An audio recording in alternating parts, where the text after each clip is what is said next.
அஸ்ஸலாமு அலைக்கும். இது நம்ம சேனல் அழகான நாட்கள். நம்ம அழகான நாட்களை இன்னும் நீங்கள் சப்ஸ்கிரைப் பண்ணலைன்னா இப்போவே சப்ஸ்கிரைப் பண்ணிவிட்டு அதை தொடர்ந்து வர பெல் சிம்பளையும் ப்ரெஸ் பண்ணிவிடுங்க. ப்ரெஸ் பண்ணிட்டீங்களா, இனிமேல் நம்ம சேனலில் வர எந்த ஒரு வீடியோஸையும் நீங்கள் தவறாமல் பார்க்கலாம். ஓகேம்மா, இன்றைக்கி எதை பற்றி தெரிஞ்சுக்க போகிறோங்கிறத வீடியோக்குள்ளே போய் பார்க்கலாம் வாங்க. இன்றைக்கி நம்ம சேனலில் ரொம்ப ஹெல்த்தியான சுரைக்காய் பாயாசம் எப்படி செய்கிறதுன்னு பார்க்க போகிறோம்.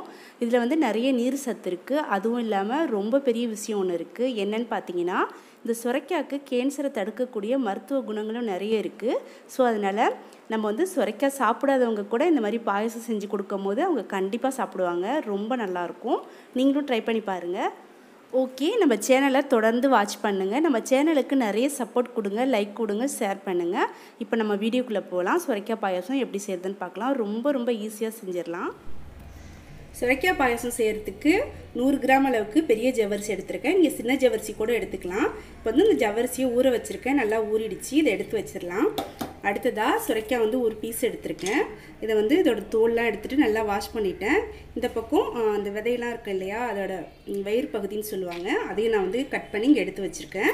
இப்போ இதை வந்து நம்ம கேரட் துருவியில் வச்சு துருவி எடுத்துக்கலாம். 100 கிராம் ஜவ்வரிசிக்கு 150லேருந்து 200 கிராம் வரைக்கும் நம்ம சுரைக்காய் எடுத்துக்கலாம். இந்த சுரைக்காய் வந்து பார்த்திங்கன்னா கன்சீவாக இருக்கிறவங்க கூட எடுத்துக்கலாம். அவங்க ஹெல்த்துக்கு ரொம்பவே நல்லது. இப்போது சுரைக்காவை 2ஆக கட் பண்ணிவிட்டு நல்லா பொடிசாக துருவி எடுத்துக்கலாம். இதை வந்து நெய்யில் நல்லா வதக்கிட்டு தான் பாயசத்தில் சேர்த்துக்க போகிறோம்.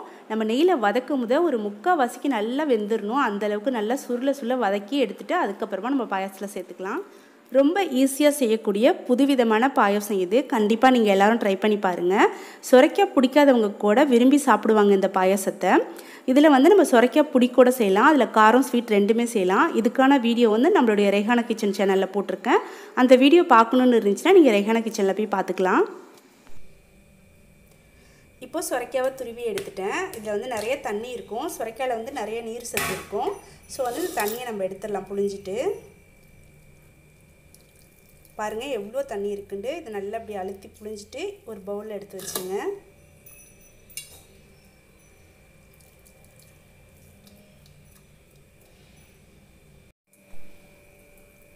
அடுத்ததாக இங்கே வந்து ஒரு அடுப்பில் பால் காய்ச்சிட்ருக்கேன். இன்னொரு அடுப்பில் நம்ம ஊற வச்சுருந்த ஜவ்வரிசி வெந்துட்டுருக்கு.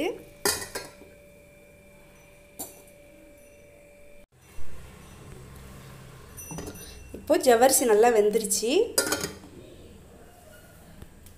பாலும் நல்லா காய்ச்சி எடுத்து வச்சாச்சு. அடுத்ததான் நம்ம வந்து முந்திரி திராட்சையை தாளித்து எடுத்துக்கலாம்.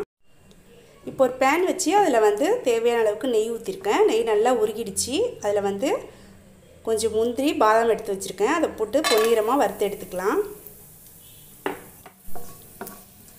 இப்போ இது லைட்டாக செவந்துருச்சு. இது கூடவே கொஞ்சமாக உலர் திராட்சை சேர்த்துக்கலாம். அதையும் சேர்த்து கொஞ்ச நேரம் நல்லா வதக்கி விட்டுடலாம். இப்போ முந்திரி திராட்சையை வறுத்துட்டு ஒரு பவுலில் எடுத்து வச்சிட்டேன். அடுத்ததாக இதே நெய்லியே நம்ம எடுத்து வச்சுருக்க, அதாவது துருவி வச்சுருக்க இந்த சுரைக்காவை போட்டு நல்லா வதக்கி எடுத்துக்கலாம். நெய்லியே அதில் இருக்கிற அந்த தண்ணி வந்து சுண்டுற அளவுக்கு நல்லா வதக்கி எடுத்துக்கோங்க.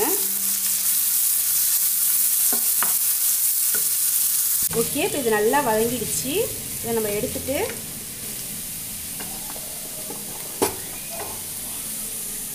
இப்போ இதுலேயே நம்ம வேக வச்சுருக்க அந்த ஜவ்வரிசி வச்சிடலாம். ஜவ்வரிசி பாத்திரத்தை இப்போ வந்து இந்த ஜவ்வரிசியில் நம்ம வேக வச்சுருக்க ஜவ்வரிசிலேயே நம்ம வதக்கி வச்சுருக்க சுரைக்காவை சேர்த்துடலாம்.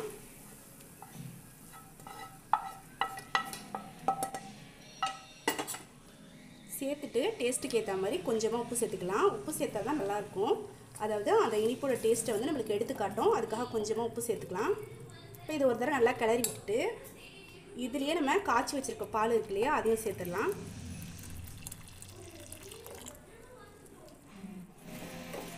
பால் சேர்த்ததுக்கப்புறம் இதுலேயே வந்து நம்ம இந்த கப்பால் 3/4 கப் அளவுக்கு நாட்டு சர்க்கரை எடுத்திருக்கேன். நீங்கள் சீனி கூட சேர்த்துக்கலாம். ஆனால் நாட்டு சர்க்கரை சேர்த்திங்கன்னா இன்னும் ஹெல்த்தியாக இருக்கும். நம்ம வந்து ஏற்கனவே பாலை காய்ச்சிட்டோம். ஸோ அதனால் உடனேயே நம்ம சர்க்கரையும் சேர்த்துட்டு நல்லா கிளறிக்கலாம். இது ஒரு 5 நிமிஷத்துக்கு இப்படியே கிளறிக்கலாம் கைவிடாமல். ஓகே, இப்போ ஒரு 5 நிமிஷம் ஆயிடுச்சு. இதில் லாஸ்ட்டாக கொஞ்சமாக ஏலக்காய் போட்டுக்கலாம்.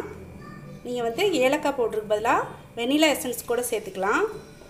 நான் இன்றைக்கி வந்து ஏலக்காய் பவுடர் சேர்த்துக்கிறேன். இதை நல்லா மிக்ஸ் பண்ணி விட்டுட்டு மூடி போட்டு ஒரு 10 நிமிஷத்துக்கு அப்படியே வச்சிடலாம். ஓரளவுக்கு ஆறுனதுக்கப்புறம் நம்ம எடுத்து சாப்பிட்லாம்.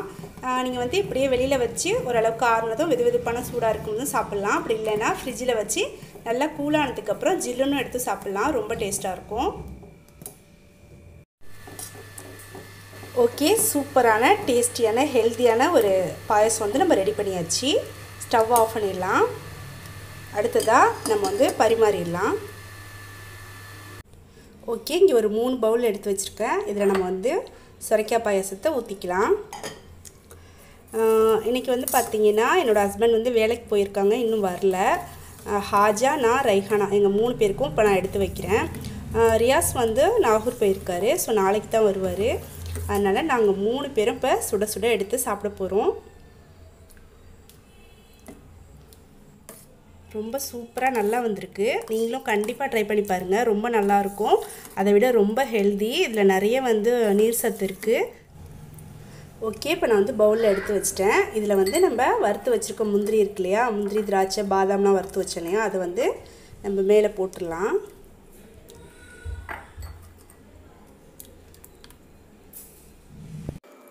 நான் இந்த பாயசத்தில் நாட்டு சர்க்கரை சேர்த்துருக்கிறதுனால அதோட கலர் வந்து பார்க்குறதுக்கு இந்த மாதிரி இருக்குது.